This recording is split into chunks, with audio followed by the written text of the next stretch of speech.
It's Thursday morning, 9:30 a.m. in Europe, and it's Space Cafe time, our Space Cafe in 2024. So our Space Cafe Law Breakfast with Stephen Freeland will begin very soon. Thanks for joining us for our breakfast roundtable here today.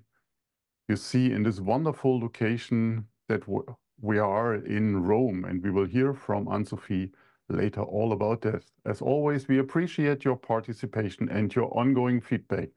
I'm Torsten, the co-host today and publisher at Spacewatch Global, and we are, as you know, a Europe-based online platform for information in and about space and new space activities in a geopolitical context. I would like to thank all our corporate business club members that showed their commitment to keep our independent journalism alive. We really appreciate that. If you want to join, this new business club program is just a click away on our website, direct in the center. I know many of you are familiar with our website, our bi-weekly, soon weekly, our daily, and very soon, new communication newsletter, Nobody Cares About Your Satellite. So that our editor-in-chief, Dr. Emma Gatti, is about to set up. We have new Space Cafe podcast as our last event, our last law breakfast was now, I think, almost No, 2 months ago. Two months ago. Yeah, 2 months ago. So, but we had a number of podcasts in the meantime, and the latest one is with Lisa Kaltneger, the director of the Carl Sagan Institute at Cornell University, and it's called Nearly There: The Quest for Another Earth. And the episodes before were also super exciting about Euclid, the DART mission, and one with Artie Holomany, the new director of UNOSA, live from the World Space Forum in Vienna in December last year. We also have new episodes in our Space Cafe radios with Karman Fellows, Nourimi, Ismail, and Trent Trash, and with the our gentlemen from Esraelsat, Mohammed El Said, and Hamad El Manei. You can all find these episodes wherever you get your podcasts from or on our website. We at Spacewatch Global are in a transformation process. So we will turn from a regional focus to a themed focus. And that means that we will focus on space economy, geopolitics, space for Earth, and frontiers. So our law breakfast will continue and will be part of the geopolitics sector. But more about this entire huge transformation we are going in, we will let you know as we go. If you have missed any of our previous web talks, we have an archive available on our website in the event section and of course on YouTube. And we will continue, as mentioned, our Space Cafe Law Breakfast with Stephen Freeland live on a regular basis. With that, I'm handing over to your host today, Emeritus Professor Stephen Freeland, or as we can call him, Joe, live from the Blue Mountains. Stephen, the floor is yours. Torsten, thank you. Hello, everybody. Good morning, good afternoon, good evening, good night, wherever you are.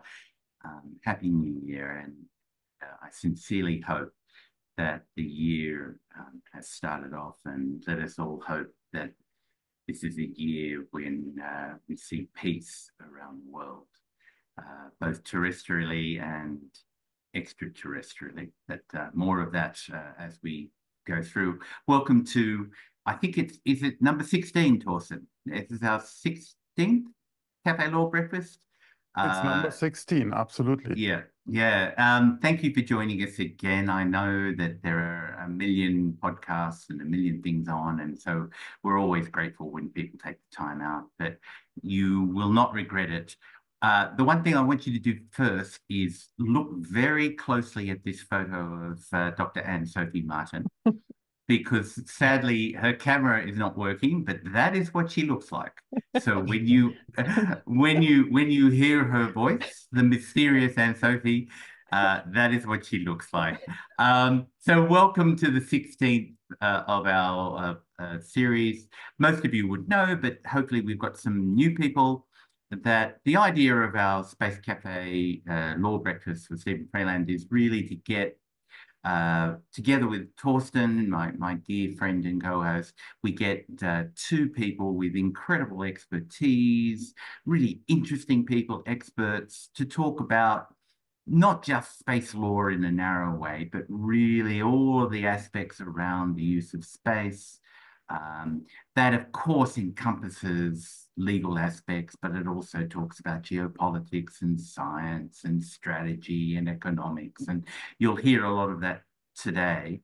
And really, the idea here is to elicit your interest. We'd love questions from you and, in a sense, demystify some of the things that you may hear that you think, well, you know, what is this jargon? What is it all about? So thank you for joining us. We've got fantastic guests, Dr. Anne-Sophie Martin and soon to be Dr. Duncan Blake, dear friends of mine from a long way back. You'll hear more about them in a sec. But before, our first tradition, of course, is to tell you where we are. Embarrassingly, we are a guest of Anne-Sophie Martin, the mysterious Anne-Sophie Martin. But Anne-Sophie, welcome. Tell us where we are, the three of us, and where you would like to be if your camera was working. Thank you very much, Stephen. I really apologize for this issue with my webcam, but I'm here. So good morning, good afternoon, and good evening to all participants. I'm very pleased to participate in the Space Law Cafe breakfast with you, Stephen, Duncan, and Torsten. So welcome all in the Cafe Palombini, which is located in the south of Rome in the Eur district. So some few words about the Eur and the cafe to start the cafe breakfast. EUR is the acronym for Esposizione Universale di Roma, which means the Universal Exhibition of Rome. And the area has some very famous buildings, including the Square Colosseum, and were designed for the 1942 Universal Exhibition in Rome, which unfortunately never took place because of the Second World War. And the EUR was built entirely at the beginning of the 20th century under the direction of Benito Mussolini during the period of fascism in Italy. And the Cafe Palombini is a real landmark of EUR and was built in 1963. And it's located near the Square Colosseum, and I usually go there for breakfast and have a cappuccino and a croissant at the bar in the Italian tradition. And the cafe is also another great place for an aperitif with friends and family, and I always take my family and friends there when they come to visit me in Rome. So welcome in Rome and welcome in Cafe Palombini. Oh, thank you, Anne-Sophie. And if I move this way, you'll see that some people are still wearing a mask in the cafe. So I hope everybody... No. I just blurred out this gentleman, so he's not wearing a mask. It's just... No, because no the mask is finished. No one wear the mask now. And I'm not sure if that is a current picture, honestly. And I love your story about the croissant because showing my ignorance. Once Donna and I were in Rome and we went to a cafe, and anyway, they said, "Would you like a cornetto?" A cornetto. And, yeah, cornetto for Duncan and I. Yeah. In Australia is an ice cream, right? There's a particular type of ice cream called a cornetto. And I was, no, not for breakfast, not for breakfast. And only later did I realize that it, anyway, enough of that. Thank you. Thanks for inviting us here. We're going to deal with a whole range of things with Anne-Sophie and Duncan today. Some really quite interesting questions about, can we, how do we talk about trying to find an equitable system of access to space? how do we place the legal framework for space within the broader lens of international law? How do we deal with the inherent dual-use nature of space assets and how that works with cooperation and sustainability? How do we deal with AI? How do we deal with space debris, pressing issues? And then probably for many of us, a really crucial question that isn't spoken about enough is, why is it so important that we learn from and listen to Indigenous and First Nations perspectives on space as we continue governance? So all of these are incredibly challenging questions, but we've got two wonderful people who can really help, as I say, demystify some of these issues with their great expertise. So firstly, we've got Dr. Anne-Sophie Martin, visiting researcher at the Institute for International Legal Studies and National Research Council in Rome. She received her LLM in space law and telecommunications law from Paris-Saclay and her PhD from Sapienza University in Rome. She's a fellow in the For All Mankind Institute's Space Law and Ethics, member of the International Astronomical Union Center for Protection of Dark and Quiet Skies. And she's also a participant in the GEXLA, the Global Expert Group on Sustainable Renewable Activities, and had been an observer in the Hague Space Resources Governance Working Group. And if I can add my little bit, Anne-Sophie and I have worked together on many, many occasions. We've written a lot together, and she is just a wonderful researcher and a fantastic colleague. So welcome, Anne-Sophie. And then we've got Duncan Blake, known to many of you. We've got quite a few Australians in the audience, I can see.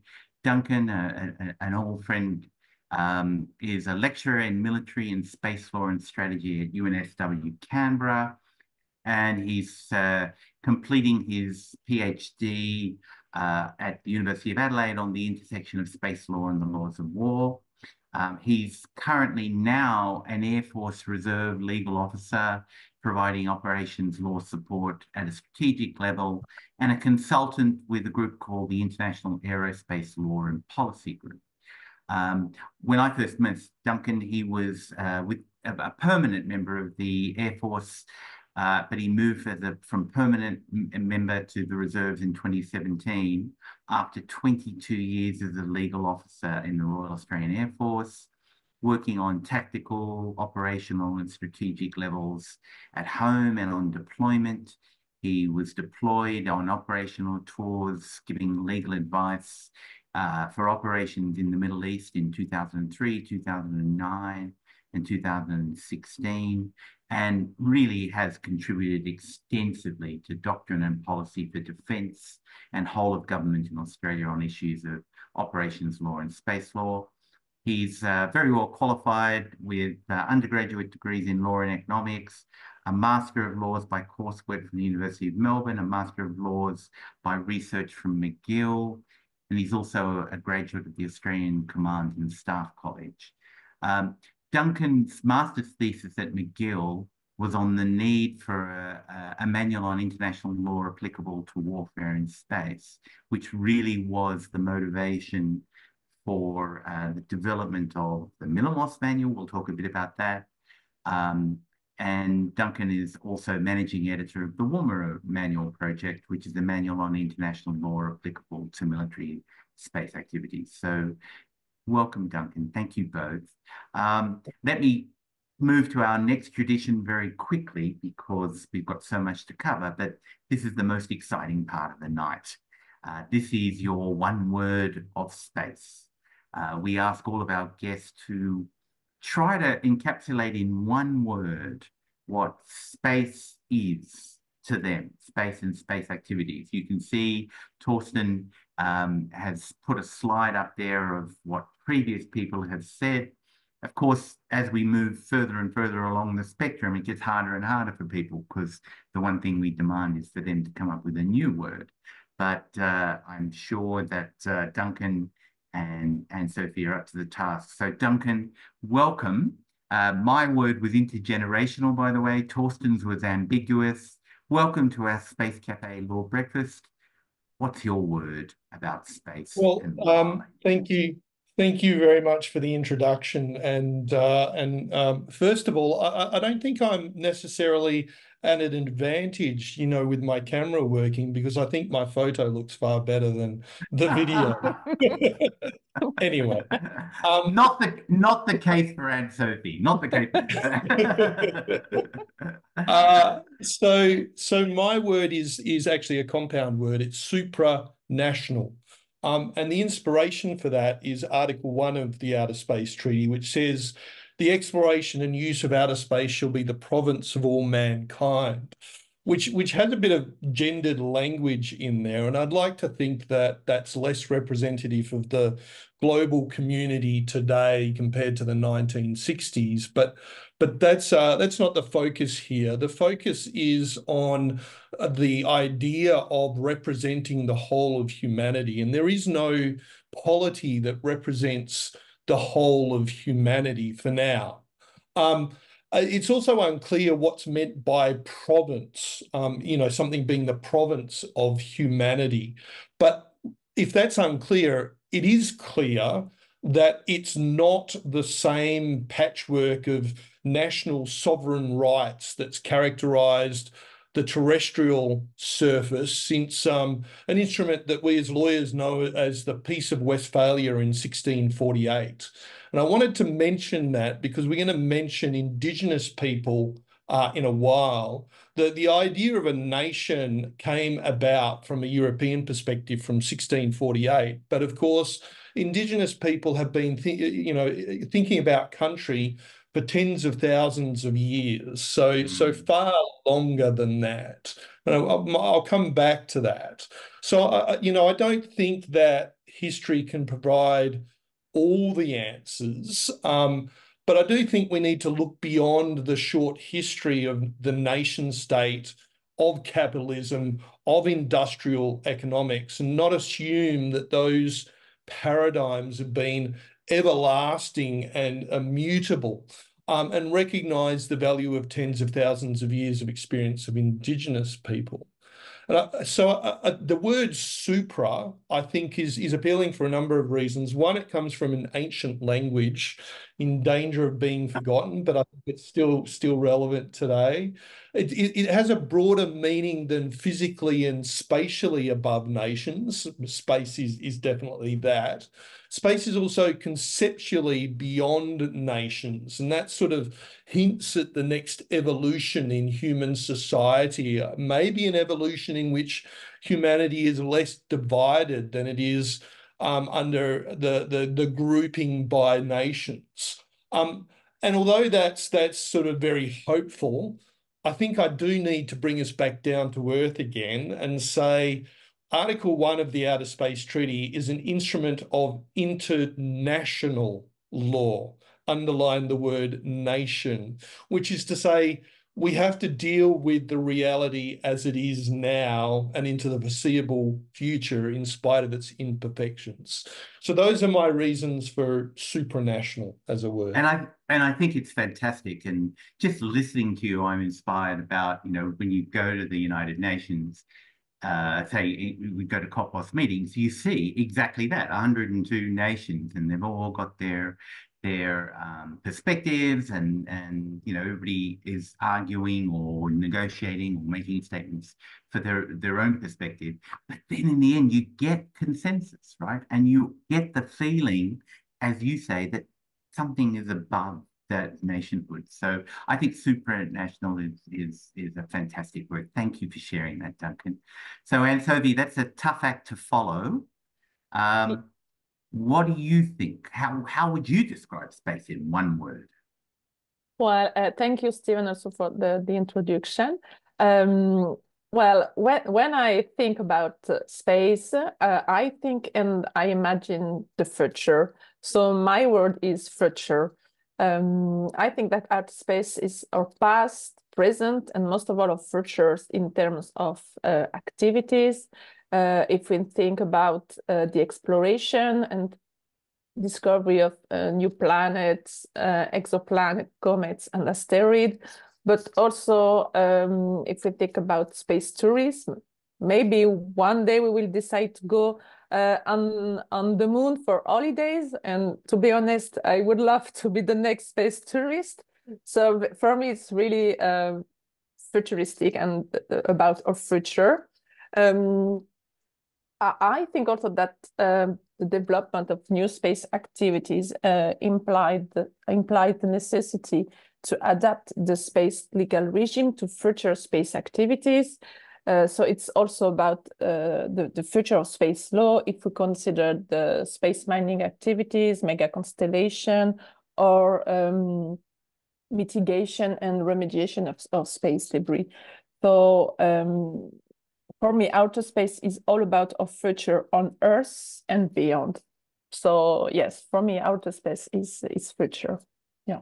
And thank you. And that's perfect. That's a perfect word, because, you know, we are constantly needing to remind ourselves about, you know, all the issues of safety, stability, security, and sustainability of space for future generations. And Duncan will know that Indigenous people, when they talk about future generations, they don't talk about 1 or 2 generations, but they talk, you know, 7 or 8 or 10 generations forward. And so the future is what space is all about. So yes, thank you for sharing that. Let's really delve into some of these issues.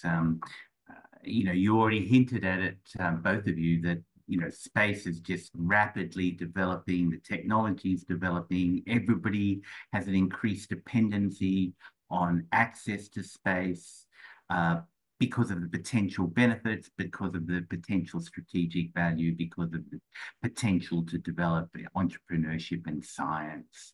So there's a constant demand to have a clear path of access to space. People talk about equitable access to space. Yet we all know that access to space is by no means equitably or equally available around the globe. So Anne-Sophie, you and I have worked on many projects. I know that you're intensely interested in this issue about equitable access. Perhaps you could share with us some of the challenges about trying to find a path for equitable access, and perhaps some of the initiatives that are being developed, you know, and how regulators might address this. It's a really complex issue, but it's one everywhere I go around the world. Developing space countries are looking for equitable access. So help us out here. How do we move forward? Thank you, Stephen, for your question. Yes, I think indeed that it is important to promote the free and equitable access to outer space. And for that, it's necessary to recall Article 1 of the Outer Space Treaty, which mentions the free access to outer space for exploration and use by all states without discrimination. I think that now it is more and more important for states to ensure their access to outer space in an autonomous way, that is with spaceport on their territory and launcher capabilities. And this situation is reflected in the growth of space traffic and in the development of new spaceport, such as, for example, in Andøya in Norway, Esrange in Sweden, and also in Africa, in Djibouti. So some of these spaceport are already operational. For example, Andøya in Norway, while others are still in the planning stage. I know that there are also some projects in Italy and in Portugal.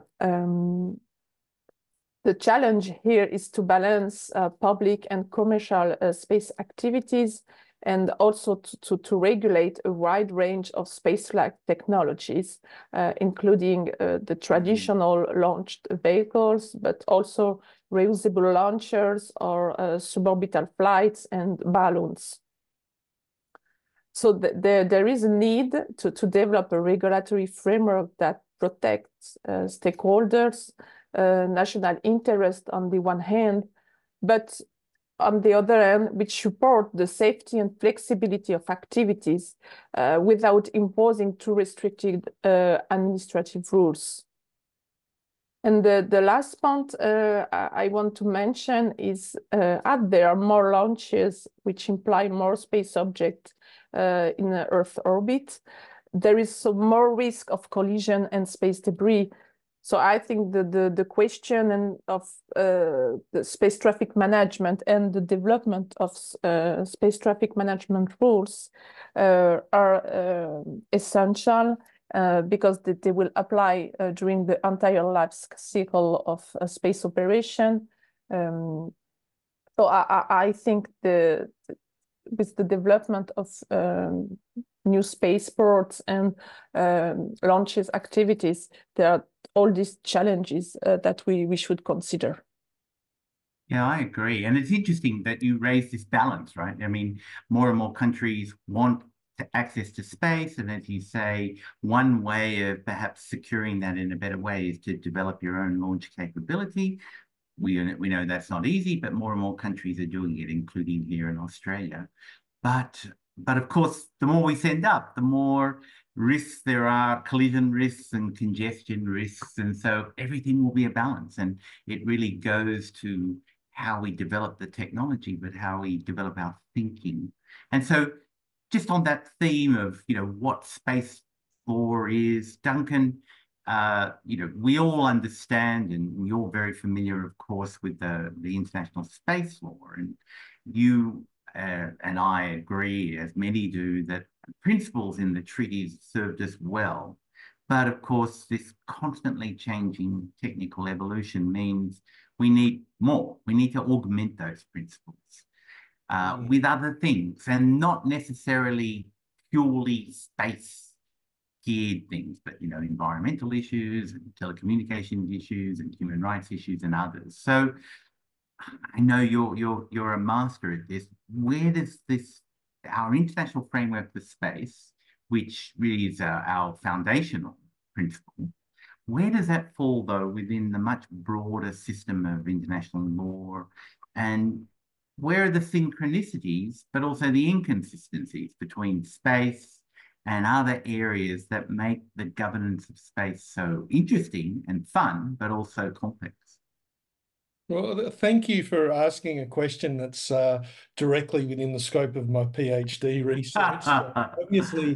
Obviously something that I'm very keen to talk about. So you might think of space law and, for example, the law of war as different subsets of a broader system of international law. But I think that it would be overly simplistic to just call space law and law of war subsets of international law, because they're not just subsets of the international legal system, they're subsets of other systems as well. So what I mean by that is that, if we call ourselves space lawyers, we are part of a community of people involved in space, not just a community of people involved in law.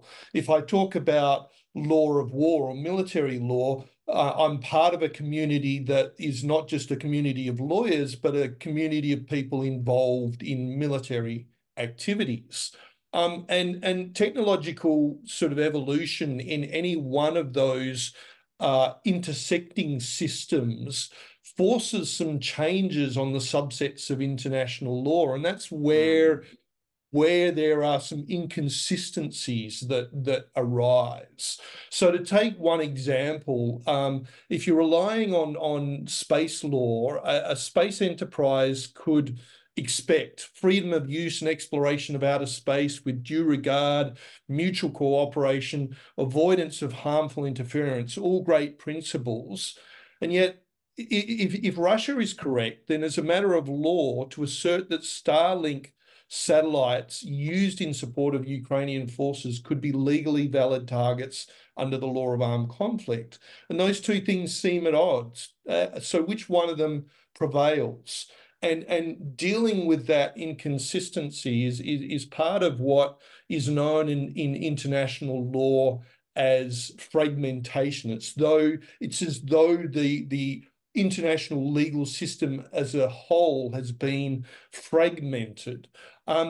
It's probably still true to say that international law is one homogeneous system, but to an increasing extent, it's become fragmented. And I won't go into any more detail about that. I can, if there are questions about that, I can expand on that a little bit. But there are people like you and I that are at the intersection of at least two systems, right? And when a question of inconsistency arises, then if you're involved, if you're a space lawyer, for example, and you're involved in the space community, then you're naturally going to favour a resolution of that inconsistency that achieves more coherence for your space community, right? For a military lawyer, you might favour a resolution of that inconsistency that achieves more coherence for the military community. So going back to the Starlink example, military lawyers would say that a Starlink satellite can meet the test for what constitutes a legally valid target. There's no doubt about that. That's the end of the matter. Whereas a space lawyer might say that Russia can legally target the satellite, can't legally target the satellites, but they have to talk to the US and Ukraine and engage in consultations about the use of the Starlink constellation. So my PhD, I don't have answers to which position is. I'm more interested in the process about how we achieve reconciliation. And the short answer is time and disciplined discourse. So the sorts of things that's being initiated by Millamos and Wilmer Emanuel projects. But having said that, neither of those projects will be the last definitive word on those complex inconsistencies. They're just the beginning of a disciplined discourse about that sort of thing. So, yeah, thank you for the opportunity to talk about my PhD. Your PhD will be a real page turner. Everybody will buy one, don't worry. But just listening to you, is space different in that regard? Because could you not say that this, you call it fragmentation, but these inconsistencies would apply in most walks of life where international law applies? Or is there something really special about space that even makes this problem even more highlighted? Well, both are correct. I think there are intersections between different areas of law in a number of different contexts. But I think that there is something about both of the areas of law that I'm looking at, laws of war and space law, that if anything is going to break international law, it's as in make it broken, if you like, it's those two areas. Because law of war is a disruption of the normal state of affairs in global society, right? And space is also it's supranational. That, as I said before, so you know, it's kind of in some ways a little bit arrogant of humanity to say we're going to take this law that applies between nations and we're going to apply it off Earth. Well, where are the nations off Earth? Why would we be applying something that applies between nations to off Earth? So you know, if anything's going to break international law, maybe it's space law and maybe it's the law of war. Wow, that's a really interesting perspective. I was interviewed the other day about Arthur Haley, one of the first space lawyers, who would completely agree with you and go further and say, you know, he called it municipal law. Municipal law, we can't even think about municipal law, national law. We can't even think about nation states when we're talking about space. And so it's interesting that that's reflected. Thanks, Duncan. And so we've just heard Duncan really eloquently talk about international law, international humanitarian law, saying they're all relevant for how space is governed. But there's also another factor, isn't there, which is this inherent dual use nature of space, or space assets, let's put it that way. So how do we reconcile that, and maybe you could also, I could ask you to explain dual use to some people, but how do we reconcile the challenges of the dual use nature of space with the incredible imperatives of, let's say, long-term sustainability of space? And, you know, are we all moving in the same direction for the same goals, or does this dual-use nature really throw a spanner in the works? And then how do we reconcile that? These are tough questions, but I'm sure you can work us through it. Thank you, Stephen. Thank you, Stephen. Yes, so space objects are per se of dual-use nature, that is used for civil and military purposes. And this, since the beginning of space activities, outer space has been used for military activities. So by considering this duality, there is a need to conciliate this activity with the principle of peaceful usage of outer space and Article 4 of the Outer Space Treaty. And experts agree on the fact that military activities refer to non-aggressive activities. But given the rise of dual programs, the space community is considering the clarification of the term dual-use nature of space object in the legal framework. And this happened in particular within the United Nations Institute for Disarmament Research, which work on the distinction between dual-use space systems, which can have a military function as well as civilian or commercial one, and dual-purpose systems, which represent technologies that are developed for commercial or civilian objectives.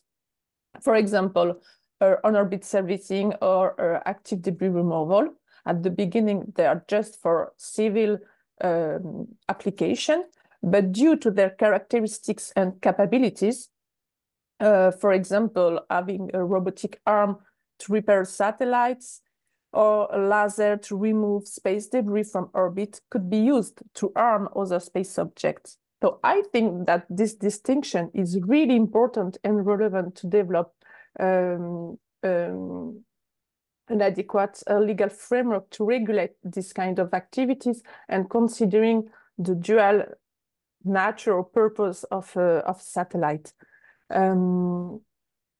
In addition, the duality of space technology poses also risk of weaponization of outer space, and this topic is discussed in various international forums, such as Conference of Disarmament or the recent open-ended working group on reducing space threats. Because the use, for example, of on-orbit servicing technologies can have some consequences and negative consequences, as you can use it as for hostile operation in outer space. So I would say that also to combine the security, safety of space operation and the use of dual-use satellites and space systems, I think it is necessary also to recall the importance to sharing information about the nature and location of space objects, as mentioned in Articles 10 and 11 of the Outer Space Treaty. Oh, thanks so much, Anne-Sophie, for that clarification. It's quite complex. There's more I want to speak to you and Duncan about, but first, I want to go to Torsten, our reality check. I love speaking to the non-lawyer in the room. So you're listening. Are you a bit worried about what you're hearing, Torsten, about these trends towards, you know, military strategic nature of space? I know it's been around forever, but the rhetoric seems to be getting louder and louder. So you, Torsten, detached from the governance side, do you think maybe it's inevitable? You know, I don't think it is, but do you think it's inevitable perhaps that we'll see a conflict in space of such a nature perhaps that threatens sustainability, that threatens viability, you know, and what would that mean for us? Torsten, you know, put us lawyers in our place and say, because I know what you're going to say, you know, law only goes so far. So what's the reality from your perspective? You're on mute, Torsten. I know, yeah. Yeah. just a test. So I just had to warm up. No, thanks for this question. First question was, am I worried about the military use of space? No, I'm not, because it was there forever.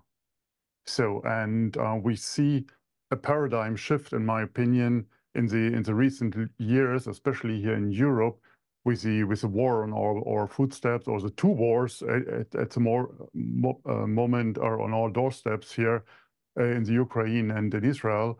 That goes on, that suddenly the military use of space is something you are allowed to talk. You're not kicked out of the agency's meetings anymore because you talked about security and defense applications, or not necessarily military, but the entire range. That was a no-go for decades almost, because we do want to do science, we want to do peaceful use of outer space, and so on and so forth. So, and I think that's eye-opening now, why we need space for military activities as well, because military activities save our lives, save our environment, and secure our style of living at the moment. And it wasn't more evident in the last, I think, 70 years than it is now.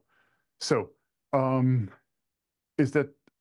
do I see it's a new threat on that? No.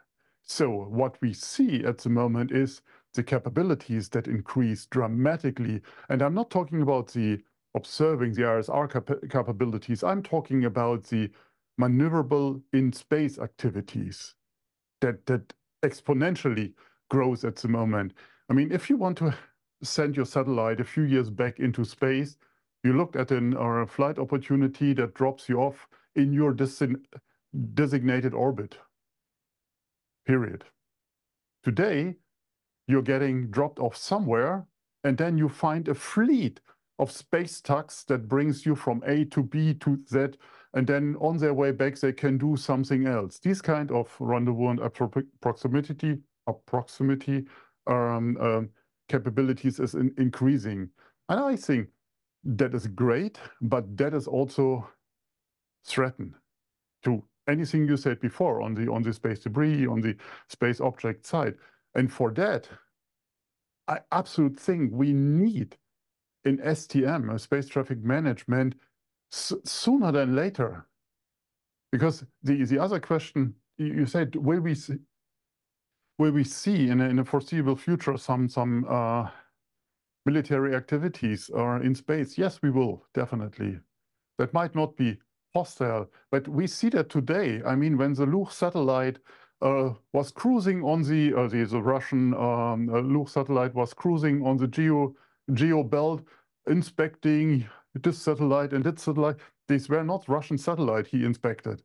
That were commercial satellites from other operators. So that is this kind of behavior that we see today, these pushing the limits. You know, how close can I come to you that you feel uncomfortable? Is it a kilometer? Is it in space, whatever, 10 kilometers or just a meter? What is it? And here it lacks a definition. And I think that's where you guys have a bright future. You guys, lawyers, obviously, have a bright future to clarify that, or if something goes wrong, even to do the aftermath of that. Duncan Taylor last year at the FT conference in London made his 10 predictions for the upcoming future for the year 2030. And he said he's curious to see what we will see first. A first space-born baby or a first fatal accident in space. And whatever happens first, it will show where humanity goes. And I know I didn't answer your question, but it sounds at least like some wisdom and some food for thought. Very profound. And it's really interesting because, you know, I was in Germany, as you know, last year, the day after the Germany, you know, which has had this pacifistic notion since the Second World War in its constitution. Oh, that's so nice that you put Germany and pacifistic in one sentence. So thank you. That's but Germany issues this space security. You know, so you know, the trend is there. Duncan, this is the perfect segue to what I want to ask you next. So following what you've just heard from Anne-Sophie, from Torsten's reality check, you know, you are an expert on the rules of international law relating to military use of our space. As I said, your ideas were the seed of the Millamos Manual, of which Ram Jaku and I are co-editors, and you know, we're delighted with that. And you're currently finalising the work on the Marlborough Manual, which looks into related areas. So there's no one better to talk to.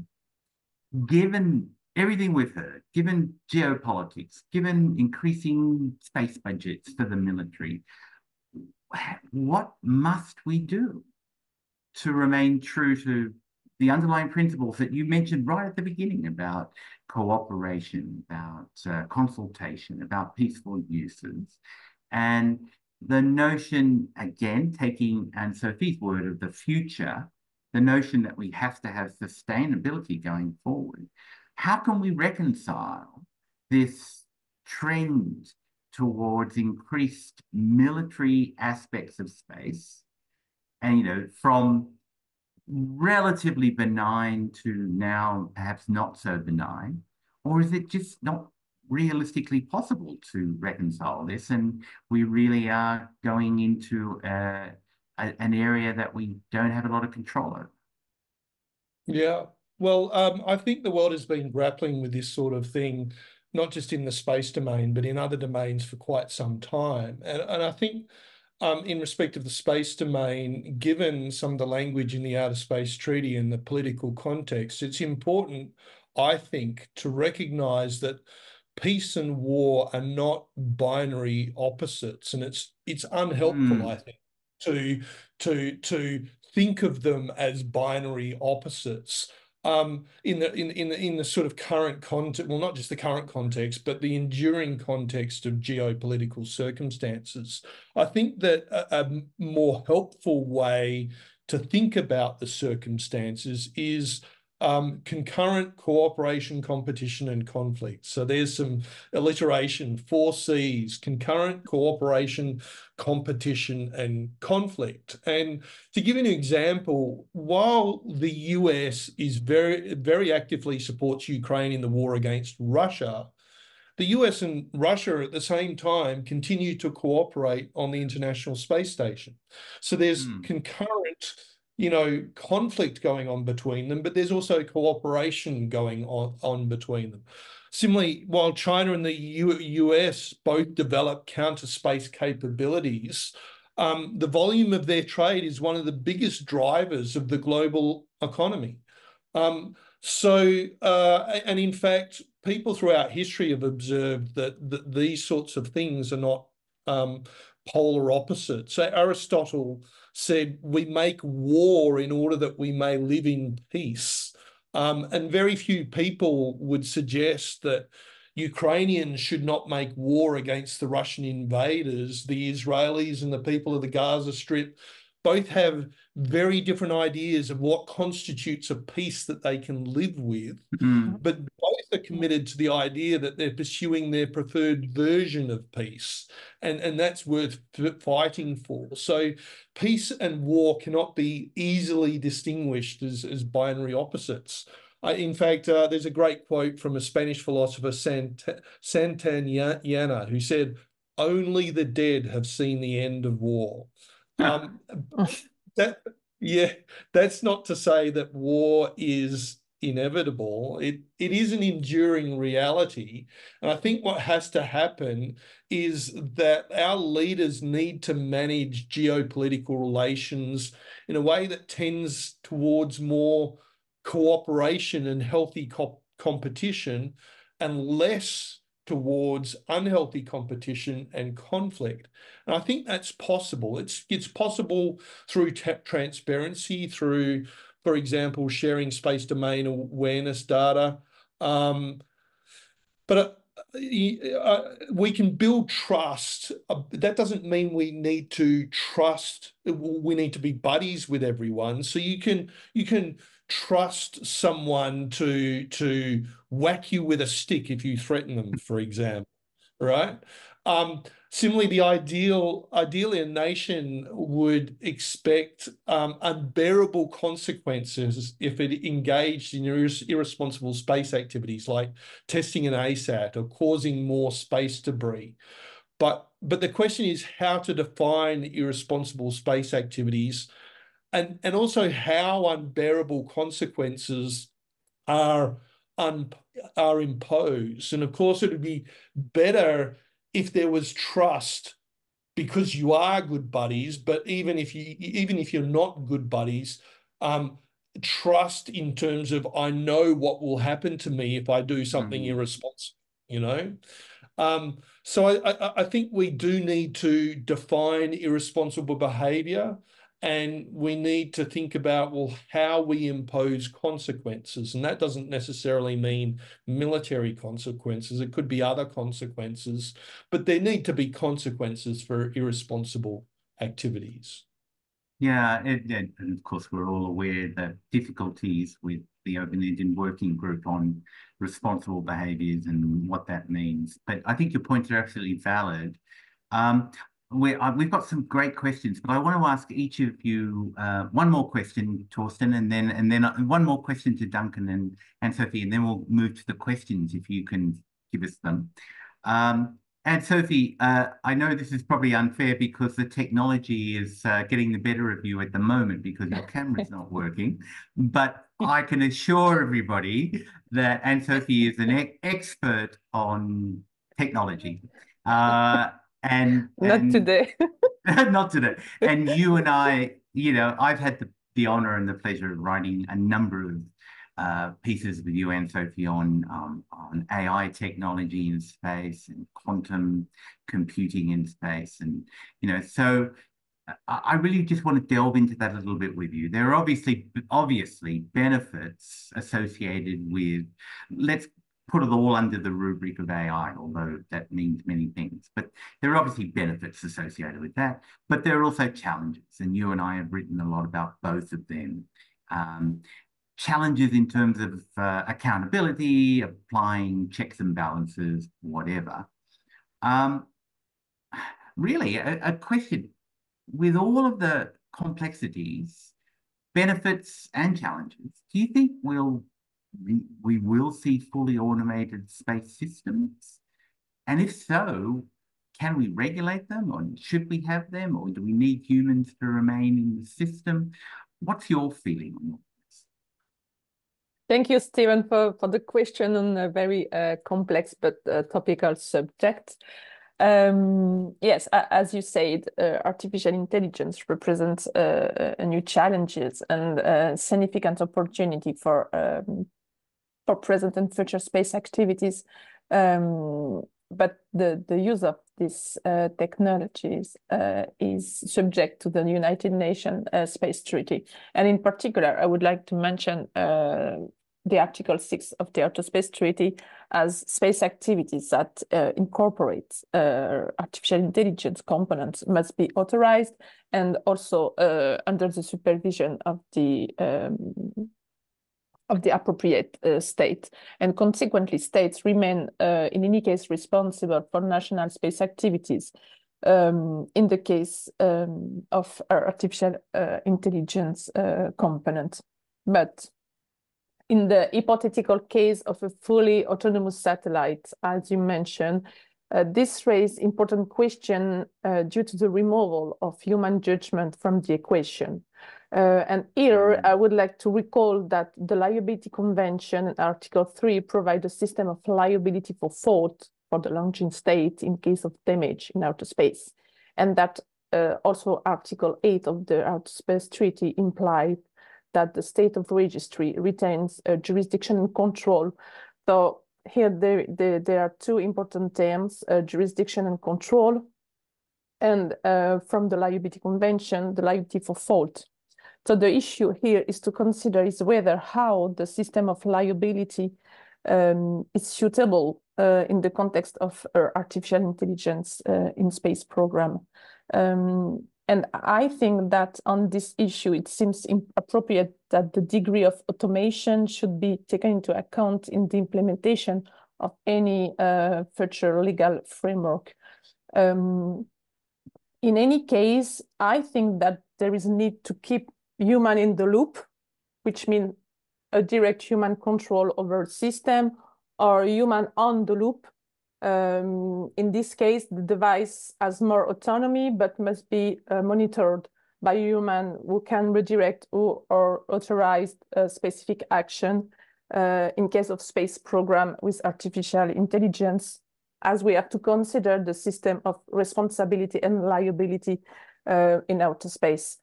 And I think we will see more and more system with human on the loop. For example, the Perseverance rover used its self-driving autonomous navigation system on Mars, which means that it has more autonomy, but still remain under human control. And maybe the last point I want to mention here is also the necessity to consider the challenge that quantum technology represents in space activities. Because we can observe now that there is a new era of quantum technology emerging in the space domain, from the ground segment to geostationary orbit, and the use of quantum technologies imply also issue in terms of cybersecurity, protection of data, and liability. So I think both are artificial intelligence and quantum technology are linked in space program and are more and more developed in space activities. And we have to consider as a lawyer these new technologies and develop a legal framework that is appropriate and adequate for these new technologies. Oh, thank you. Listening to you and writing with you on this stuff, I learned so much. So thank you. I mean, lawyers have to, lawyers and regulators have to know a lot about a lot, and we have to understand the implications. But of course, we also need to speak to the engineers and the scientists. But yes, thank you so much on that. Last question before we go to the audience questions, because I think, as I said at the outset, for me, this is a crucial question. In the work that I'm doing at the UN, I'm really hoping to elicit from member states more and more Indigenous perspectives on some of the big issues of space, including obviously the work that I'm doing on space resource activities. So Duncan, you referred to this already. You and I both live in a wonderful country. Our First Nations people are, have been here for over 60,000 years. They're often termed the world's oldest astronomers. Their culture, the value system, you mentioned that, offer us many lessons for the way we see our role within a much broader cycle of the environment, and that includes space. So please guide me. I'm trying to get this into the multilateral system as well. How do you think we can better incorporate those lessons, those perspectives, that knowledge of First Nations people? How can we incorporate that around the world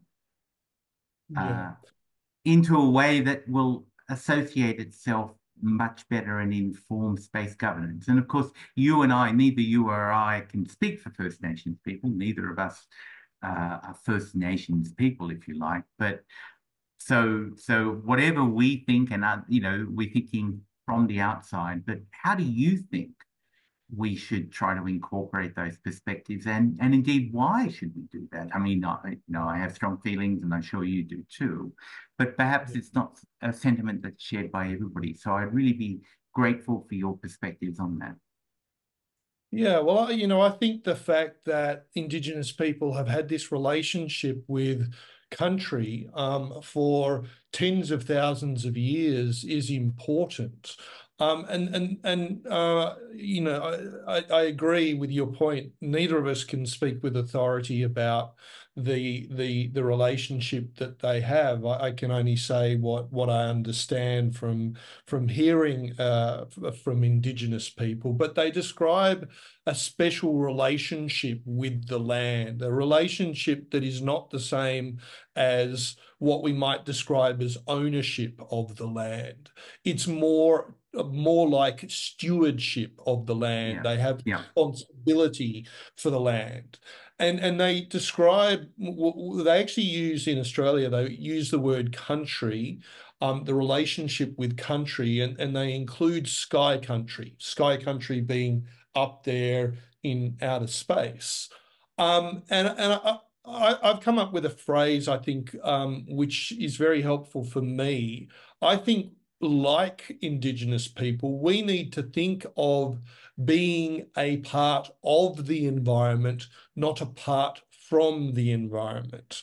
When we sort of put ourselves in the mindset of, I own this, I own the home, or I own this motor car, or whatever, we set ourselves apart from the environment. We hide away in our houses, or we hide away inside of our steel capsules that are cars, etc.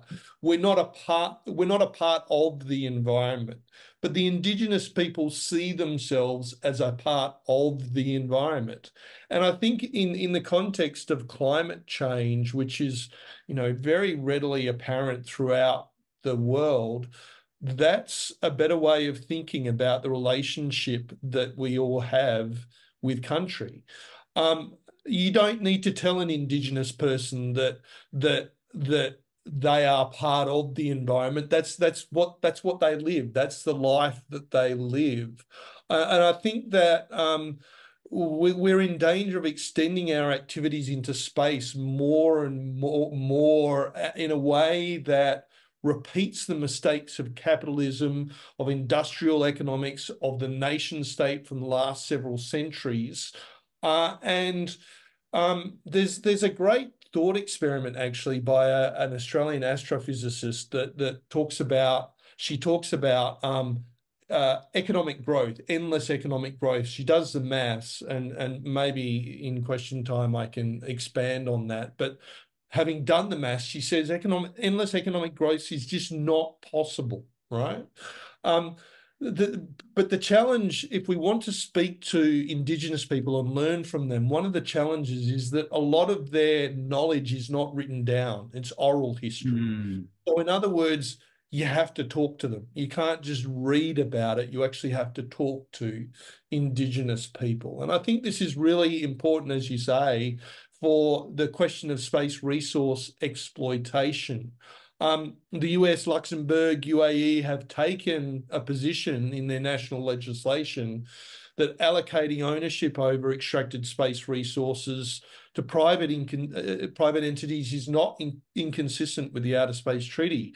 But I think that's a continuation of thinking of the last several centuries that's rooted in capitalism, rooted in industrial economics, and rooted in the nation state. And I think it's time to think beyond those paradigms, and Indigenous people could help us to think beyond those paradigms. Oh, I think that's such a really strong message, Duncan. Thank you. And I was gratified recently. You people in the audience would have been aware of, there was a recent US mission, a company called Astrobotics, and part of the mission was to land on the moon with a number of NASA instruments, but also DNA and remains of some human beings. And the chief of the Navajo Indian tribe in the United States spoke out and said from their cultural, religious, spiritual perspective, this was a desecration of an important area, and that's the first time I've seen that the Indigenous perspectives so forthright, and sadly, the responses by some were not particularly sympathetic. But hopefully, that people will listen to your words, will see that example, and we'll hear more of that. But we could talk. I've got so many more questions for you, but the most important questions are the ones that Torsten's going to walk us through from the audience. Thank you, everybody. Keep sending questions. We'll try our best to group them or whatever, and do our best in the remaining 10 or so minutes. So, Torsten, over to you. Yeah, thank you. And I just want to make a remark on the last thing what you just said. When I was at PT Scientist, we also aimed for the moon, and we had this request as well on our table from people that said, hey, I want to bring some remains over to the moon to put it up there. And I said very clear, no. I mean, there's a business opportunity, absolutely, yes. And it seems to be a big one, but it's ethical, from my point of view, not right. Just as simple as that. Yeah, and I wouldn't go for it. But as you said, capitalism might guide us into another direction. Well, it gets to the point.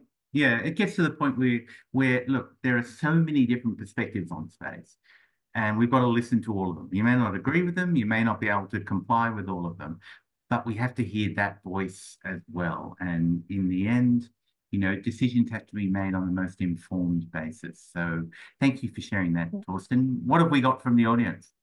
Good. The first one, thank you to Giuseppe Montaperto. I hope I pronounced that correctly. Mr. Blake, if I may, I would like to ask you a question based on your expertise, even slightly outside the topic under discussion in this very interesting Space Café. You believe that it is possible to hypothesize a functional immunity for military operations who manage government satellite assets in order to avoid forms of personal liability for any damage caused to third party, both on an international and national level, Giuseppe means. What an easy question to start with. Over to you. Yeah. Well, when you refer to military operations and military operators, one of the things we need to distinguish is whether this is happening in the context of armed conflict or not, because there are different rules that apply in the context of armed conflict. And there's something called active state doctrine, which says that you can't sue a national government for something which is essentially an act of state, which is different from normal commercial activity. So if a government engages in normal commercial activity, yeah, sure, you can sue them. But if it's something like imposing sanctions, you can't say, well, you imposing sanctions has affected my business and therefore I'm going to sue you. No, that's just what governments do. It's an act of state, right? And so in the context of armed conflict, war is something that states do, that nations do. And as long as they stay within the bounds of the laws of armed conflict, then there is a level of immunity for their activities in respect of that. If they stray outside of the laws of armed conflict, then they can be subject to liability. Now, this is an area of inconsistency possibly between space law on the one hand and law of armed conflict on the other, because you have the liability convention, which would seem to say that, if you do something which is your fault in space, then you're liable. So, it's one of these questions of resolving different areas of international law. Now, as I said before, I'm all about thinking about the process. That's not to say that I don't have my own opinion. My own opinion would probably be that active state doctrine would prevail and states wouldn't be paying up for military activities in the context of armed conflict if they caused damage in space. But hopefully that answers your question. It might not be the answer that you wanted to hear, but that's my answer. Yeah, go ahead. Sorry. At least you did not start it with a typical lawyer answer. It depends. Duncan's answer and your question, Giuseppe, highlight there's a whole complication coming. As more and more governments are increasingly dependent on the private sector and private sector operators in the engagement of their military activities, let's say terrestrial military activities, that's going to raise some difficult questions. Beyond, I think it's for another time. We'll come back and talk about that. But that's going to raise some difficult questions about the status of those people, the status of the operator, the status of the operatives, whether their acts become attributable to the state. There's a whole range of issues. But thank you, Giuseppe. Thank you, Duncan. Torsten, have we got anything for Anne-Sophie here? Oh yeah, we have a question here for everyone from Alan Jiang. Thank you for being with us today. And I have a question for all of the panelists. So what do you see as a business opportunity in space law and policy? I think that's a very fair one. Maybe you can answer, Stephen, first. How many unemployed space lawyers do you know? Not many, and they've got a job for life. But maybe I'll on this defer to you, Anne-Sophie. I mean, you've done so much research and you've looked at so many areas. I mean, do you see opportunities growing for people in this area? Yes, I think for lawyers there are, I mean, a lot of work because due to the new space activities that are being developed. I mean, for example, I am thinking about space mining activities. There are a lot of business and commercial activities in this field, and for lawyers there are a lot of things to do because we have practically to create a new legal framework for space resources activity and mining activities. Also, for example, another business, the space tourism. I think from a regulatory framework and legal aspects, there are a lot of things to develop and to create.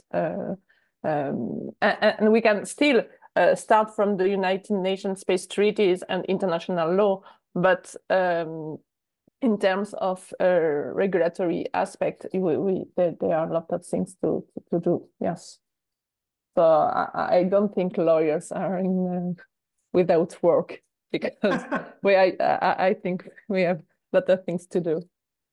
But we need to know more. It's great because due to the technological development and innovation, so that's great in space activities that we have to link and to combine technology and law and policy. So that's great. Thank you. Torsten, I know we're over time. One more question, perhaps? Yeah, we are fine. From Emmanuel Mondon about STM. It looks like that the current concept of operations are outdated. They are designed decades ago before the constellations. Do you think these should be reshuffled, redesigned? Good question. Yeah. Both of you, Anne-Sophie and Duncan, mentioned STM as an important component moving forward. So how do we move forward given the changes in technology that Emmanuel refers to? Duncan? Well, we absolutely need a space traffic management regime, and I reinforce the point that Torsten made about the need for a space traffic management regime being absolutely essential. But if we think about an analogy of the organisation or the regulation or the management of air traffic, that didn't come about just like that. It was several decades, quite a few decades before there was the Chicago Convention in respect of civil aviation and the formation of the International Civil Aviation Organization. So there's sort of several decades of attempts to develop a comprehensive regime for aviation, and I think it'll happen, apart from a catastrophe in the space domain, which might galvanize or bring a lot of people together. I think that that apart, it's just going to take time and lots of attempts and initiatives at space traffic management regimes before we get there. And Sophie, what do we need to include in the space traffic management regime, do you think? Well, I think that first we need coordination before arriving and decided some technical and regulatory provision on STM.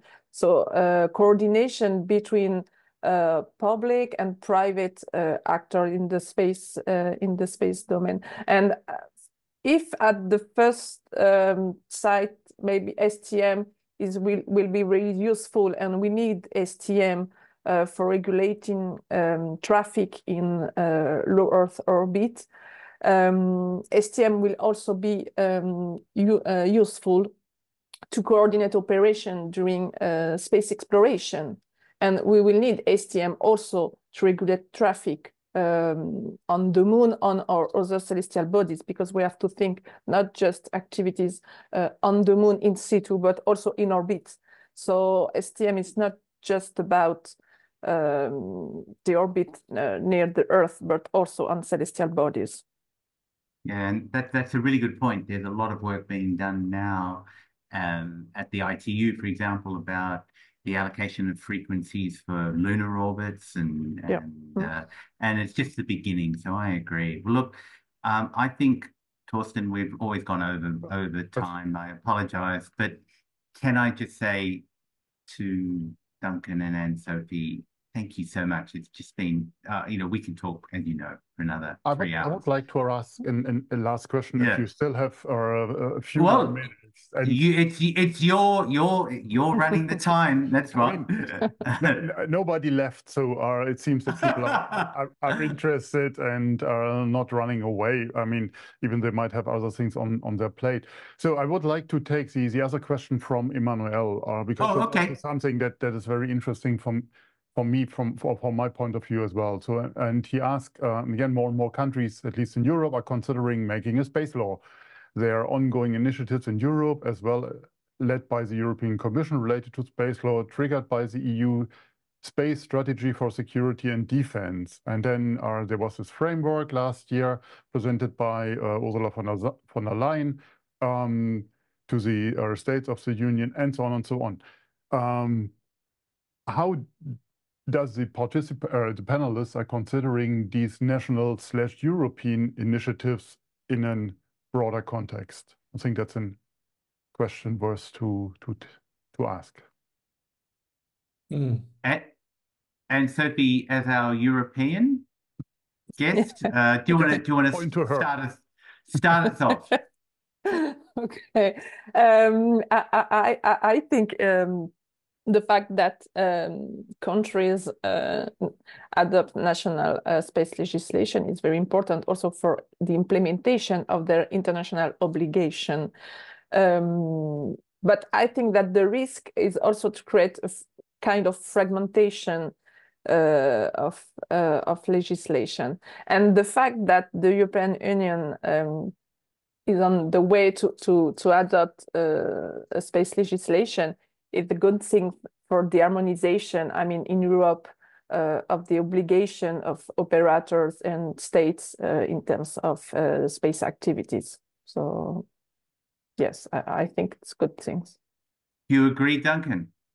Yeah, so I'm not particularly familiar with the proposal, but from what you said, it sounds a bit like a model laws that could be adopted by a number of different nations, which I think is fantastic and is consistent with what I was saying before about the evolution of the legal and normative framework in the aviation industry that led to the International Civil Aviation Organization and space traffic management. And in the aviation domain, there was an attempt to sort of try to harmonize national laws before eventually we had the Chicago Convention. So I think that this harmonization of national laws is a very good approach.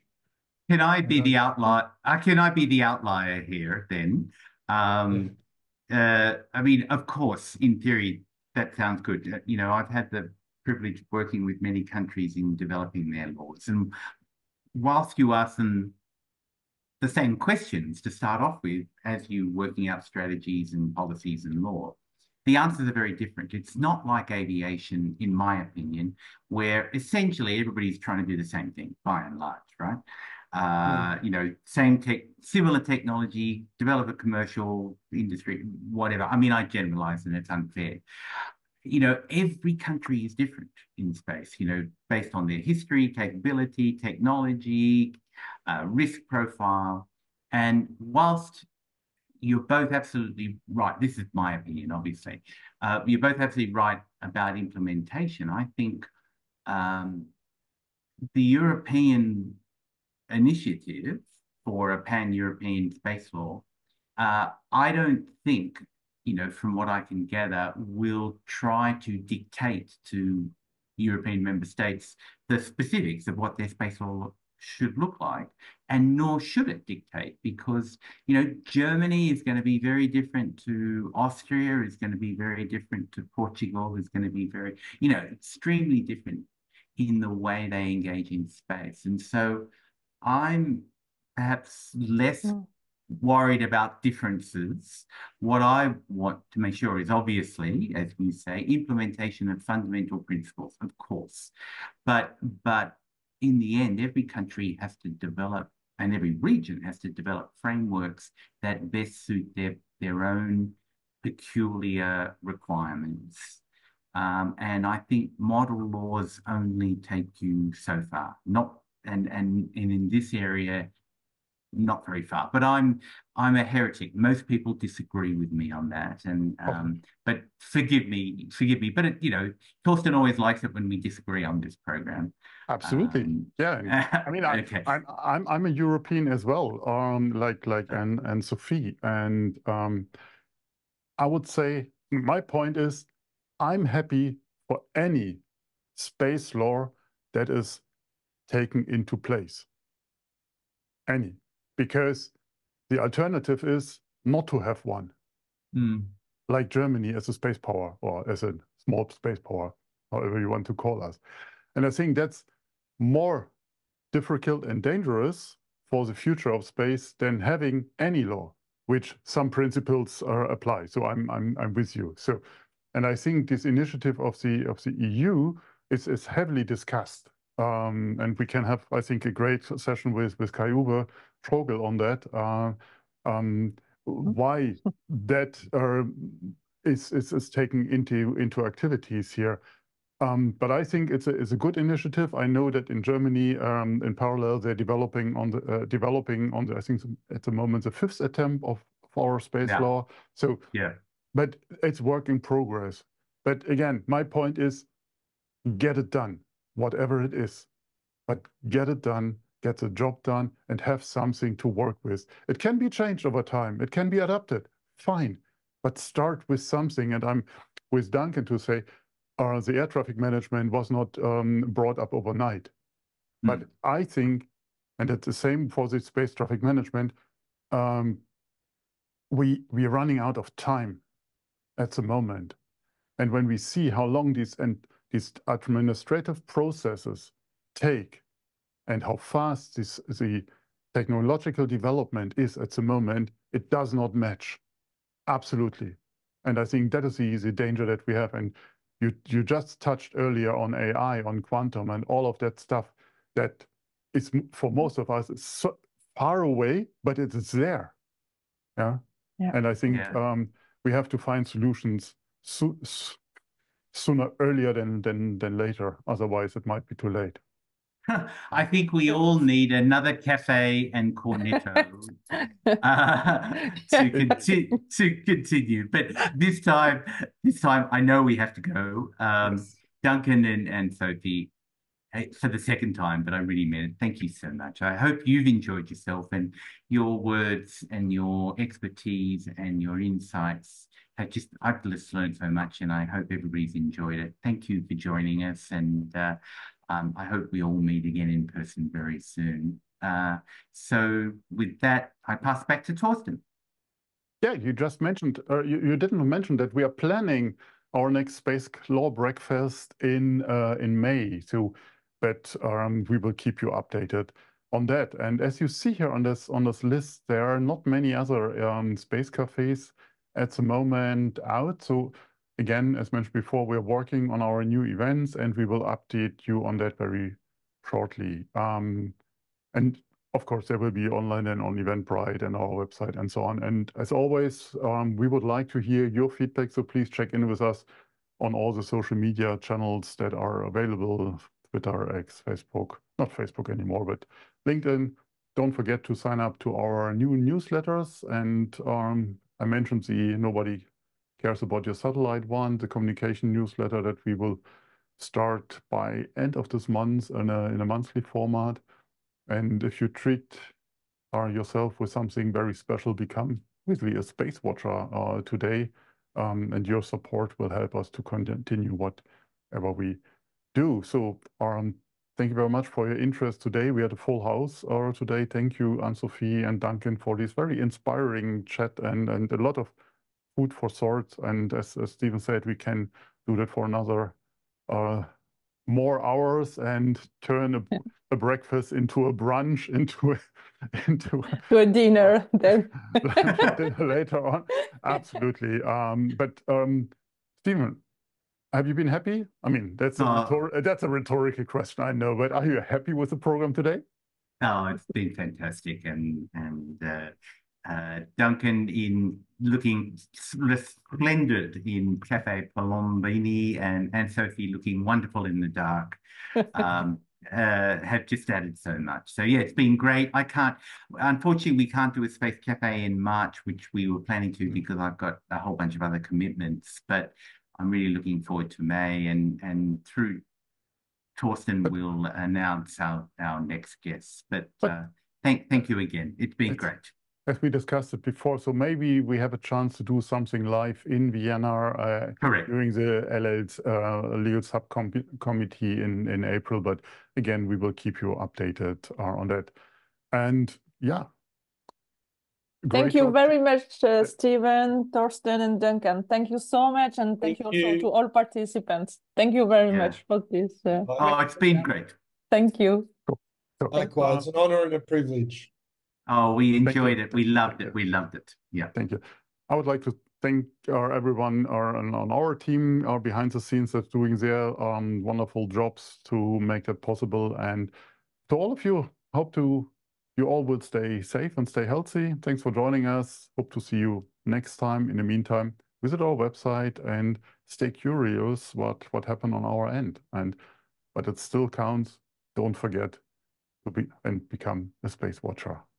Absolutely. Thank you very much. Thank you. Bye, everyone. Bye, everyone. Thank you. Thank you. Bye. Bye. Bye.